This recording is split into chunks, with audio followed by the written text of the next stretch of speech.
మా గుంటూరులో మా మాజీ ఎమ్మెల్యే ముస్తఫాబాయిని పోలీసు వాళ్ళు చంద్రబాబు చెప్పిన తర్వాత ముస్తఫాబాయిని అరెస్ట్ చేయడం జరిగింది. ముస్లిమ్స్లో ఎమ్మెల్యేగా ఎవరైనా ఉంటే ఏదైనా మంచి పనులు చేస్తుంటే చంద్రబాబు నాయుడుకి ఏంటంటే హజం కావటంలే, హజం అంటే మింగులు కావటంలే. ఎందుకంటే చంద్రబాబు నాయుడు బీజేపీలో కీలబొమ్మలాగా ఆడుతున్నాడు. మైనార్టీస్ ఎవరైనా కనిపిస్తే చాలు, ఏదైనా ఎమ్మెల్యేలు మంత్రులు ఎవరైనా మాజీ మంత్రులు ఎవరైనా ఉంటే వాళ్ళకి లోపల వేసేయడం, వాళ్ళకి ఇబ్బంది పెట్టడము. ముస్లిమ్స్ ద్రోహిలాగా చంద్రబాబు నాయుడు గారు అయిపోయారు. ఈ ద్రోహి ఏంటంటే ముస్లిమ్స్ ఎవరైనా బయట కనిపిస్తే ఇబ్బంది పెట్టాలని చెప్పి, ఇది మంచి పద్ధతి కాదు. తెలుగుదేశం పార్టీకి కూటమి ప్రభుత్వానికి కీలబొమ్మలాగా ఆ విధంగా మారకూడదు. మీరు ఒక సీఎం, మైనార్టీస్ ఓట్లు మీరు కూడా వేయించుకున్నారు. ముస్తఫా పైన అనవసరంగా అరెస్ట్ చేయడము, ముస్తఫా మీద ఒక్క చెడ్డ మచ్చ లేదు అతని మీద. అతన్ని ముస్తఫా పై లాంటి వ్యక్తి మీద మీరు అరెస్ట్ చేసి జైలుకు పంపించాలని చెప్పి ప్రయత్నాలు చేస్తున్నారు. ఇది మంచి పద్ధతి కాదు. జనాలు అంతా ఏంటంటే కాసుకుని ఉంటారు మీకోసము. ఇప్పటికే 2.5 సంవత్సరాలు అయిపోయింది.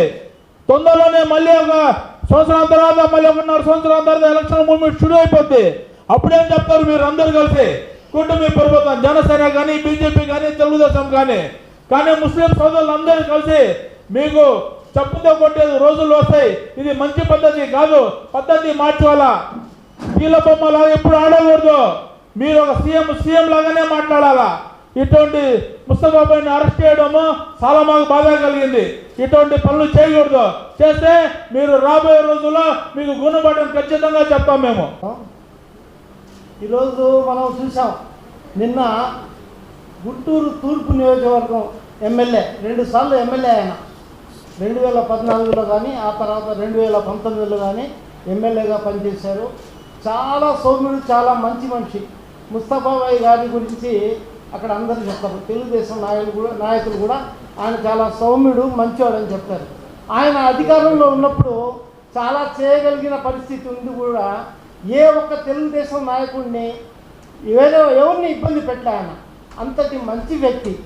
ఈసారి ఏంటంటే రాజకీయాల నుంచి ఆయన ఆరోగ్యం సరిగా లేక వాళ్ళ కూతురు నూరి ఫాతిమా, ఆమె సమన్వయకర్త గుంటూరు తూర్పుకి, ఆమెకు రాజకీయం ఒప్పచెప్పి ఆయన శేష జీవితాన్ని, ఆయన వ్యాపారం కానీ సంస్థలు కానీ చూసుకున్న పరిస్థితుల్లో ఈరోజు ఆయన విషయం ఏమంటే, ఆయన వ్యాపార రీత్యా ఒకరికి 36 లక్షలు డబ్బులు ఇచ్చారంట. ఆయన ముస్తఫాబాయి గారు సరుకు కోసం 36 లక్షలు ఒక అతనికి ఇస్తే అతను డబ్బులు ఇలా సరుకు ఇవ్వలే.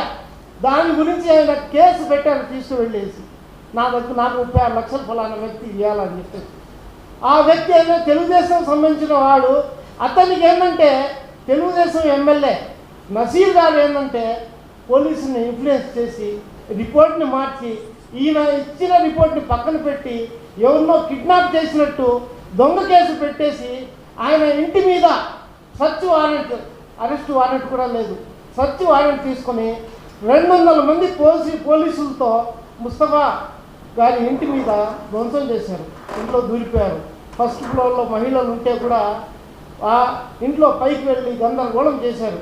చాలామంది ప్రశ్నిస్తే కూడా అందరినీ తోసేసి ముస్తఫాబాయి గారిని తీసుకెళ్ళి ఆయన అరెస్ట్ చేసి రిమాండ్ చేశారు. అలాగే వాళ్ళ కుమారుని కూడా అరెస్ట్ చేసి డిమాండ్ చేశారు. ఇది చాలా ఘోరం. ఇది ఈ విషయానికి ఎందువల్ల జరిగిందంటే, ఇది మనం చూసాం, పెద్ద కాకాణిలో సుమారు 74 ఎకరాల వక్ఫ్ భూమిని తినేసేయాలని ప్లాన్ చేశారు. నసీర్ గారు ఎమ్మెల్యే గారు కానీ, తెలుగుదేశం సంబంధించిన నాయకులు, ప్రభుత్వం వక్ఫ్ భూమిని ఏంటంటే వాళ్ళు ప్రభుత్వానికి తీసుకోవాలంటే చాలా తీవ్రంగా ప్రతిఘటించారు. ఆగిపోవాల్సి వచ్చింది. ప్రభుత్వం చేతులు ఎత్తేసింది. అంత ప్రతిఘటన చేశారు.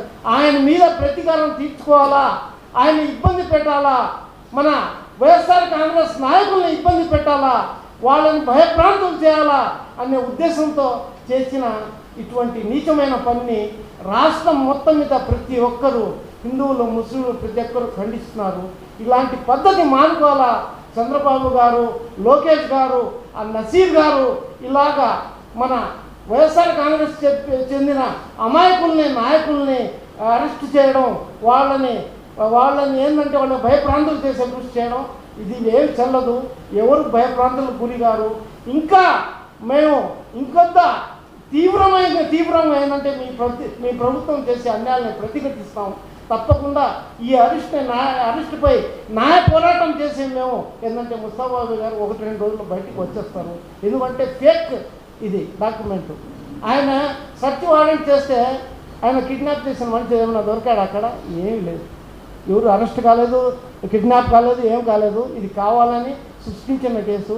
ఇటువంటి ఫేక్ కేసులు ఏంటంటే ప్రభుత్వం ఇటువంటి చర్యలు చేయకూడదని చెప్పేసి ప్రభుత్వానికి హితవు చెప్తున్నాం. మేము నసీర్ అహ్మద్ గారిని బుద్ధి తెచ్చుకొని ఒక సాటి ముస్లింని, ఒక సౌమ్యుడిని ఇలా బుద్ధి చెప్తే అల్లా మీకు తప్పకుండా మీకు తగిన పరిహారం కలిగించాల్సి వస్తుంది. మీరు తప్పకుండా అంతకంతా అనుభవిస్తారు. నమస్కారం.